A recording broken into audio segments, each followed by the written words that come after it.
It's the show where Hawaii's newsmakers come to talk and to take your questions live. From the nation's capital to Honolulu Hale, from the state legislature to the fifth floor. We bring the experts to you and ask them what you want to know. Spotlight Hawaii with Yunji Denise and Ryan Kalesuji on the digital platforms of the Honolulu Star-Advertiser.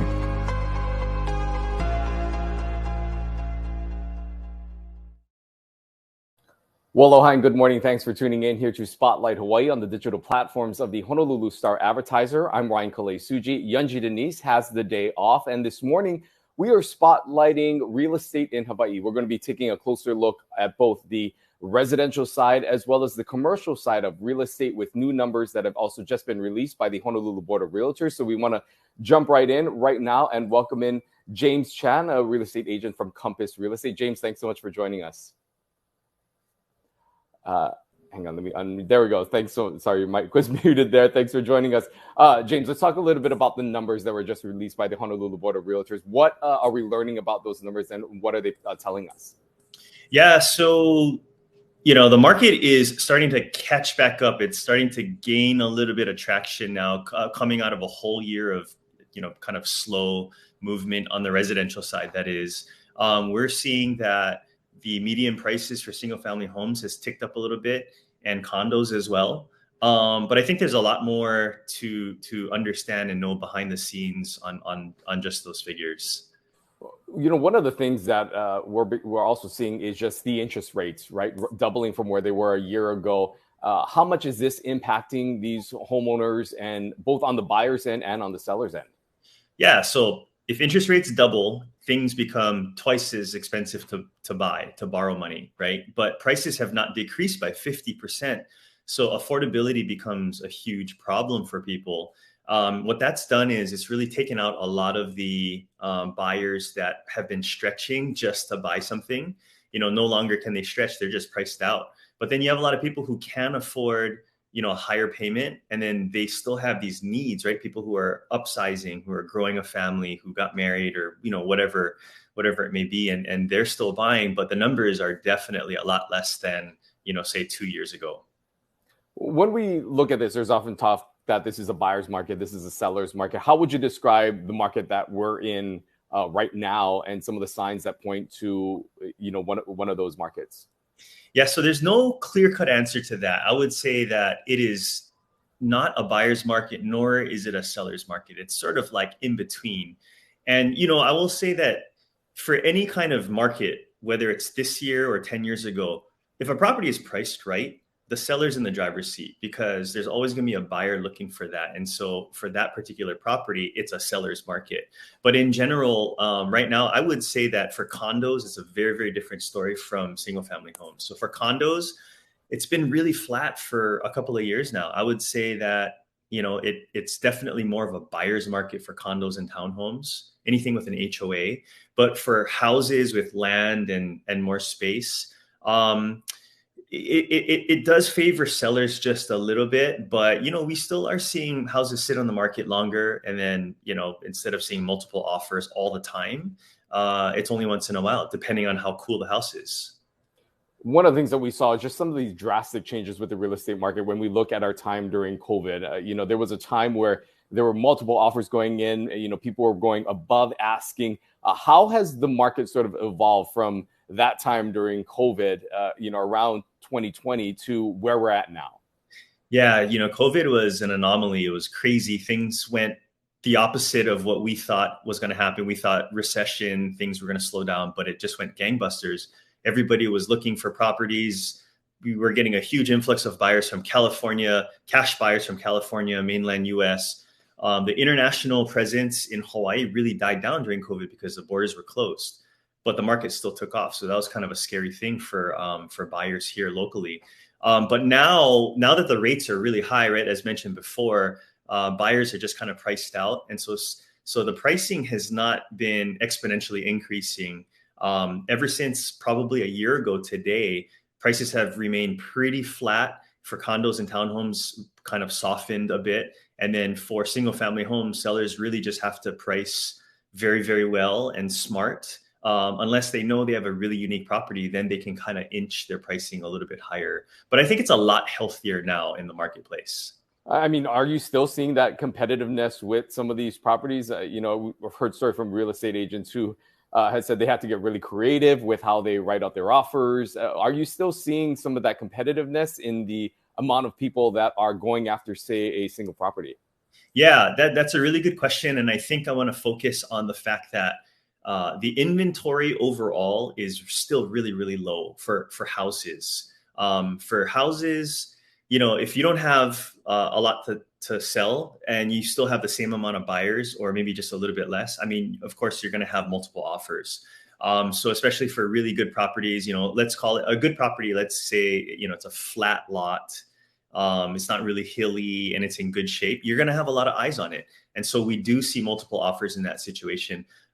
Once we see inventory increase for whatever reason it may be, then I think we're going to shift from, more of a seller's market. I'm sorry, shift to a buyer's market from a seller's market. Now for condos and townhomes, inventory has been pretty healthy for quite some time now. So buyers kind of have options out there. When we look at these interest rates and, a lot of eyes on there, continue to see what the Feds do, is there just this anticipation by many of these buyers who are maybe just waiting for these rates to slowly come down before pulling the trigger? I mean, with the clients that you're working with, how much of that is determining their ability to decide whether to pull the trigger on something or not?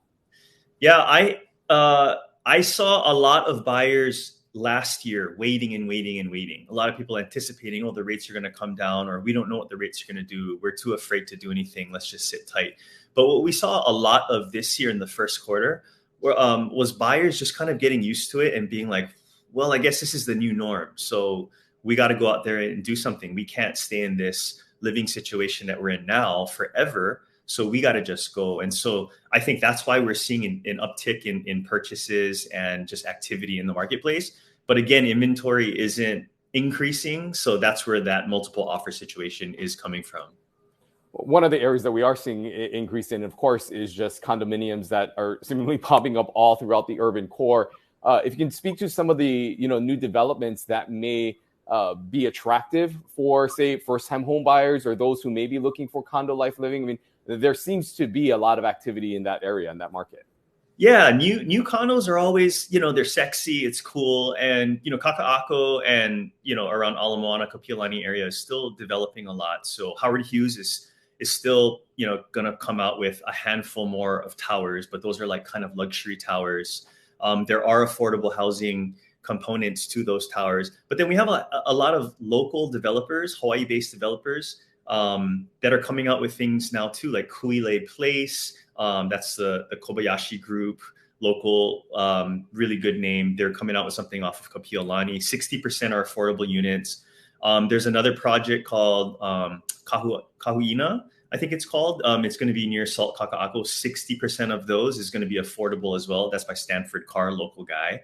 And a handful of more towers just in that area alone. So, be on the lookout if you are looking for more affordability. But yeah, inventory just keeps increasing for the condominium side. There seems to also be a perception by some in the community that many of these condominiums are being bought out by people who don't live in the islands, that these should be reserved for more local families.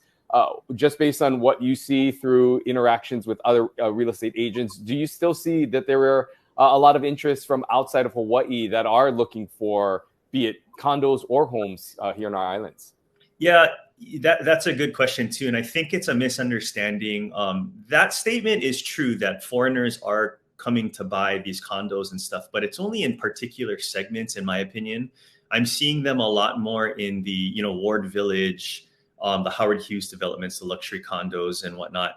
But then like the ones near Salt and Kaka'ako, Salt and, West Kaka'ako, we call it, it's a lot of local people. And to buy the affordable units, which a lot of these are, 60% now, you have to be owner occupant. So it's not foreigners buying it. So, I think it just they get a bad rap because, you drive through Ward Village or Kaka'ako, the nicer, not nicer, but the more luxury Kaka'ako, and you see dark windows and whatnot, and you think, oh, no one's living there. But, yeah, that might be true. Second homes, but then the rest of Kaka'ako, these other buildings, these developers and the state, they're being very mindful to provide housing opportunities for the local people. For those who may be out there who are stuck in this market, be it a buyer or a seller, what sort of advice would you have or you present to them for those individuals who are maybe say, let's start off with those who are looking to purchase a home?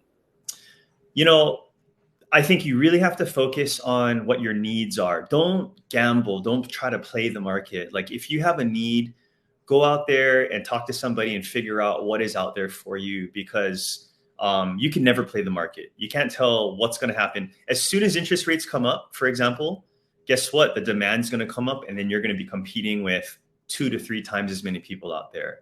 So, do you want to do that, or do you want to try to have your pick of the litter now, pay a higher price, with the interest rates, and then hopefully the interest rates simmer down in the next 2 years or so, and then you can refinance out of that, and then, but at least you're in your place. And, for sellers, I would say it's still a really good market to sell in. You can't really compare to COVID time because it was like just too crazy at that point. Sellers are getting away with anything. But there's still a lot of buyers out there for you. So, just focus on the needs, but more importantly, talk to a professional. And what are you seeing just maybe with those individuals who have the opportunity to have a home and they're looking to sell, but, they're weighing maybe we should hang on to it as a rental income. What do you tell, some of your clients who are, or because there is such a need for housing, if the rental market is the way to go? I think these sellers,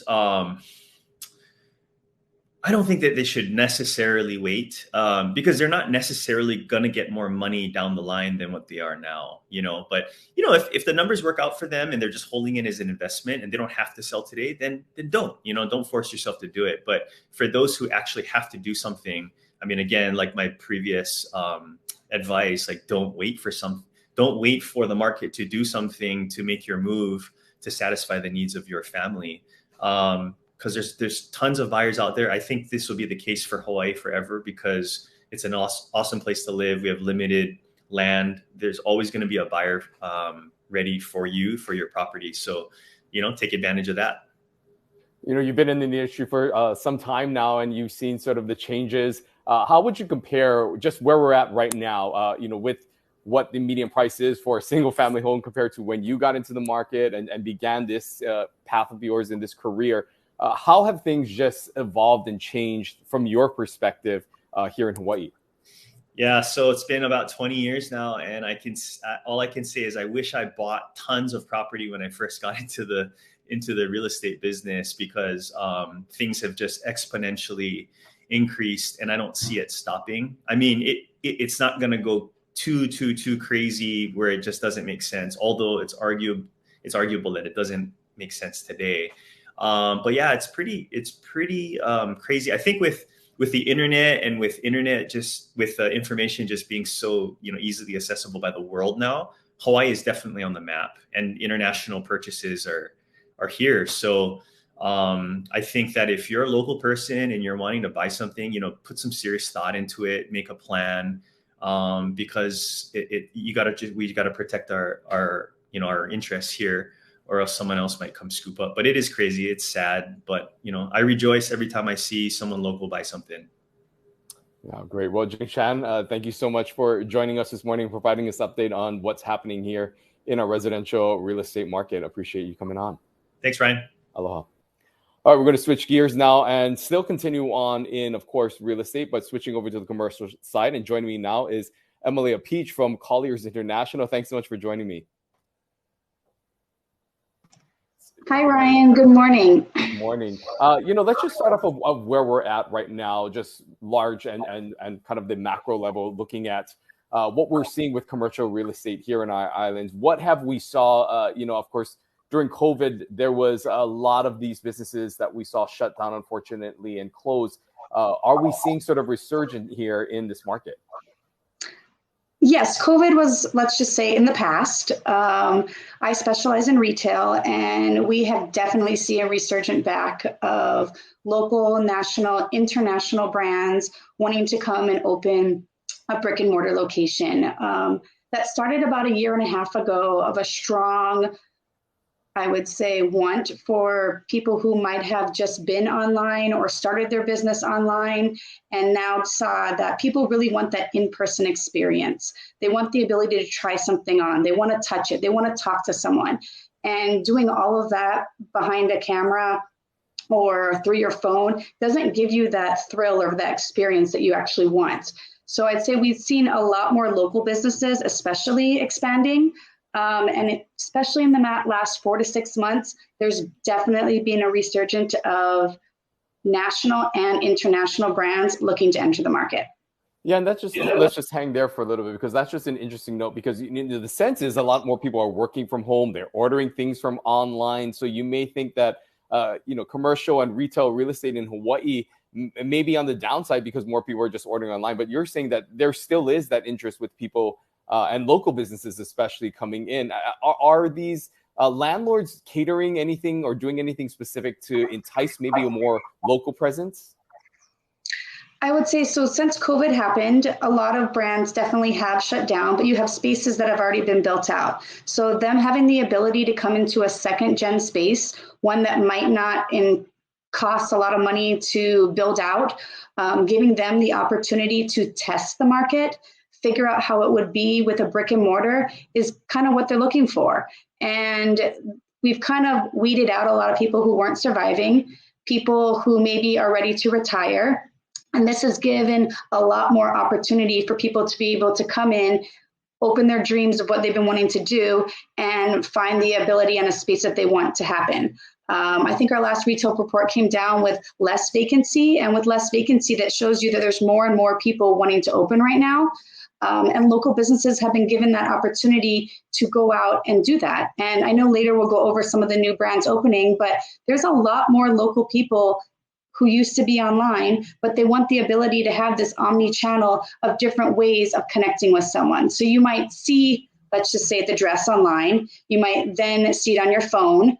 Then you want to go in person to do it. So businesses are learning that they need to connect with the customer in multiple different channels in order to get the purchase through. And do you anticipate that we're going to see different types of businesses taking over some of these spaces? I know that you said that, some of them might already be retrofitted and you can easily move in with limited, renovations that might be needed or construction costs. But do you foresee any other types of businesses or interesting types of ventures that may be taking over once traditional spaces? So in retail itself, there's restaurants and then there's regular traditional retail. Restaurants have been surging. There are new brands opening up consistently. Chefs that maybe have been working with a previous business are now opening up their own store. And their ability to take on an existing restaurant and then retrofit it to work for them without having to go through the entire process that has been clogged for a while through DPP and building permits. This gives them the opportunity to not have to put as much capital into the investment to open up this. And I would say with retail and what new type of operations are coming out, traditional retail is retail. So people still want to go buy gifts for a baby shower or gifts for a graduation. People still want to buy apparel. We live in a world that's outside. Athleisure wear is huge right now. And the ability to possibly work from home or be able to work out on your break, all that types of operations and I would say different environments that you would touch for retail are consistently growing. Entertainment is definitely a segment that has growing. Outrigger has recently signed Cirque du Soleil. There's Kids City that has opened up at Ward Village. People want that ability to go and experience something. Ala Moana has the new escape rooms. So I think there are lots of different sectors that are expanding where people want to experience something with others out in public. Are there any, when we're looking at just the landscape and how things have evolved, would you say that there are any island that's maybe doing better than others when it comes to this? Of course, there's a lot of population here on the island of Oahu, but do you know statewide how things look overall? So in the resort world, people come to Hawaii and they go to all islands. I would say Maui, Kauai, and the Big Island have been doing very well in the resort realm. Ka'anapali, Wailea, the retail there is exceeding expectations. They barely have space available, and their sales have almost doubled from what they were before. So those abilities in those areas to be able to touch and have the tourist touch, I think have definitely been thriving. Waikiki is slowly coming back, but Haleiwa and Ko'olina, other resort areas on Oahu, Turtle Bay, they have been thriving. And I think outer islands have definitely recovered a lot in the resort world. But then you look at Kahului, and that serves many of the local environment there. There are so many different national and local tenants looking to expand in that area with limited opportunity. I know that you focus on retail, but wanted to ask maybe some of the commercial side and office, just details on what's happening there from what you know and from what you're hearing from some of your colleagues, because we are seeing some of this transition in downtown Honolulu, especially where office spaces are now converting potentially into condos. Do you see, and are you hearing that this trend could continue to stay, and how that may impact just the overall commercial real estate division in Hawaii? Yes. The model the pandemic. So unfortunately, it seems that we might be having some technical difficulties. Okay, I think we're caught up there. I think we may be better now. You hear me okay? Yes. Okay, yeah. So I'm sorry, if you can just, we kind of lost you there on that answer with downtown Honolulu. If you can just maybe reiterate some of your thoughts on the office spaces. Sure. So I would say this is a momentum that's happening nationally and locally. It's a hybrid work model, I would say. It started a lot because of the pandemic. But it is a trend that will definitely help Hawaii. We have a housing market, as James talked about earlier. People want more houses and more ability to afford what's being offered out there. And if we can reduce the office supply, which hopefully will stabilize, this will help us offer them opportunities to purchase different things. I think it's somewhat's going to the effects of it will be determined on the success of the newest tower that Avalon is doing the conversion for JD's Pacific. But do remember, this conversion for JD's Pacific does have an office component to it. The floors 3 to 5 will still be office, as well as the top levels. In between levels will give buyers an opportunity to actually purchase something in this downtown area. And do you think that will also lead to potentially more in the retail sector? Do you see that there could be more retail opportunities in this area as this, conversion happens? Yes, actually, that could happen. I mean, right now, the retail sector in the downtown area is mainly serviced based on businesses that are there. And in the business environment, you're there from 8 to 5. People are usually shopping maybe from 10 to 2. So you do have a limited window of when people would be purchasing things, but giving more of a residential component down there should keep people there for longer hours, which then would help retail in that area gain the sales that they would need to survive. I know that you had mentioned earlier about some of the commercial activity and retail activity that are happening in sort of these resort destination areas. Are there any other communities that you're maybe seeing a trend where they are kind of getting more and more tenants, that there are more activity happening? And what does that maybe say about the community that they're in? I would say a lot of local communities have definitely thrived. People want, if you're working from home, you want to be in the environment that you're living. But I would say one area that's significantly shown a massive trend and a massive transformation has definitely been Kaka'ako, and that's been happening for a couple years now.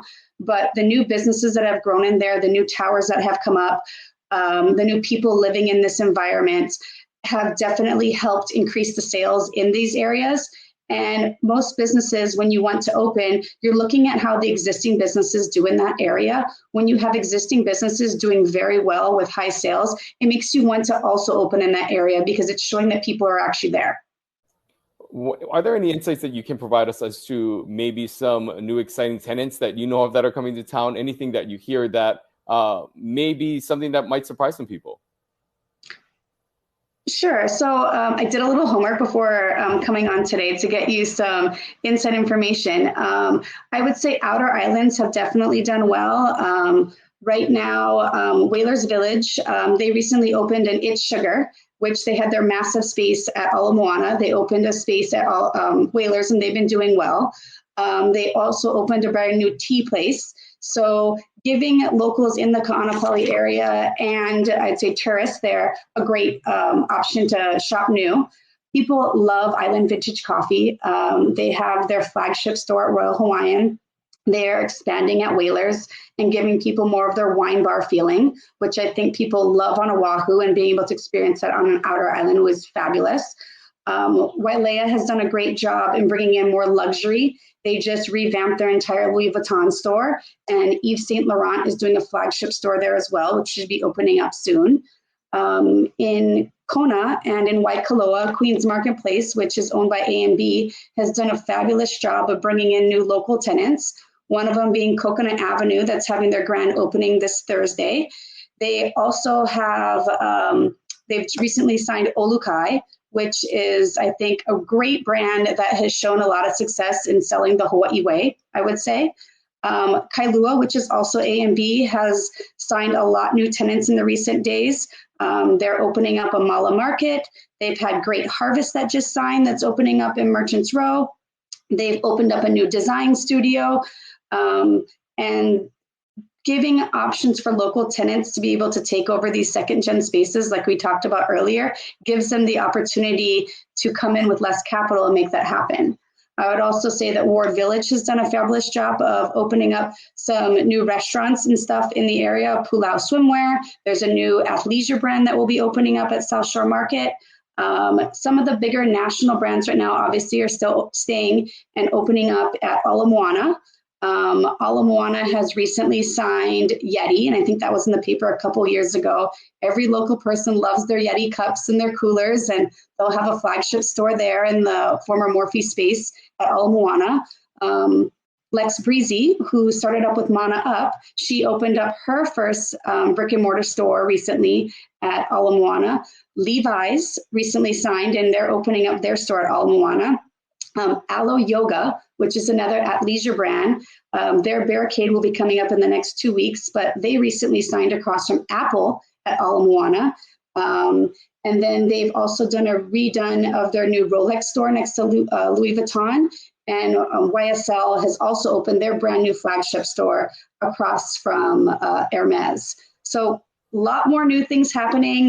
Those are just some of them. I think I could probably talk for another 10 minutes on new brands opening, but it just shows you the strength of our market in retail right now and how well people are doing. Yeah, it's a great sign overall. As we wrap up here, for those who may be a local entrepreneur who have a brand that are maybe thinking about venturing into a brick and mortar space, what advice do you have for those individuals who are considering this, knowing that all these factors have to come into play with location, but also just what your monthly expenses are? How do you have that relationship with your landlords? What advice would you give?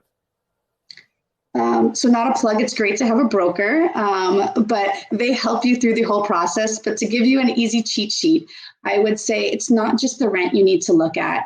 There are many additional costs when it comes to opening up a brick and mortar store. You need to consider your utility costs, your payroll for employees, insurance, the triple net costs or the CAM and the RPT, marketing, whether that marketing comes from your landlord or the additional marketing that you need to do. Even when looking for a space, you should definitely make sure you have a business plan. That's how you should start the entire process. Knowing your ins and outs of writing a business plan is the best way to start to see if you can even take on this new opportunity.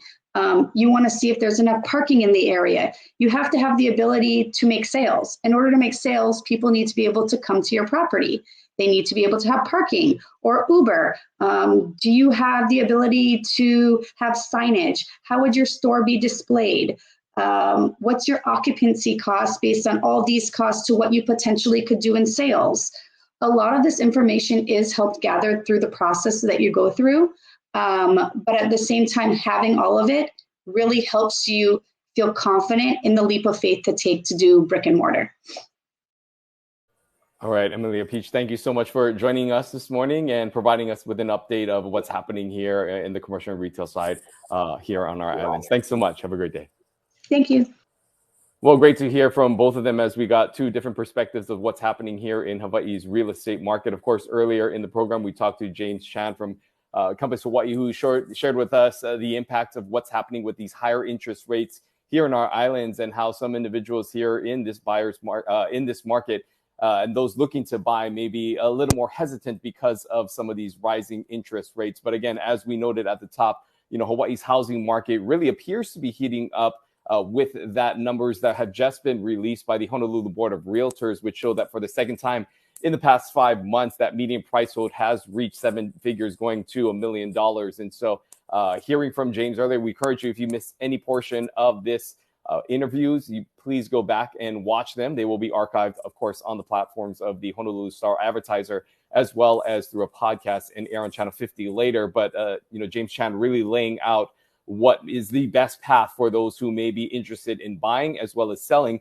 And also the misconception that there is still a lot of foreign influence or mainland influence that comes in from the areas, noting that while there is that significant increase in some of those individuals who may not live in Hawaii looking to purchase in the islands, a lot of that has been confined really to the condominium and townhouse sector, and not so much on the home side, really trying to push forth, as we've heard from many elected officials say, trying to provide more opportunity and options for local buyers. And also hearing from Emalia at the end, they're talking about some of those new businesses. She listed a bunch of new businesses that will be opening throughout the islands, and also noting how the hospitality sectors and in those commercial spaces are doing very well, especially on the islands of Maui and Kauai, and how they are seeing some record numbers. And interesting to note that despite while many people may be purchasing things online, that there still is a need for some of these brick and mortar stores, and that they are seeing heavy activity happening there. So again, we want to thank both Emalia and James for joining us here on Spotlight Hawaii today.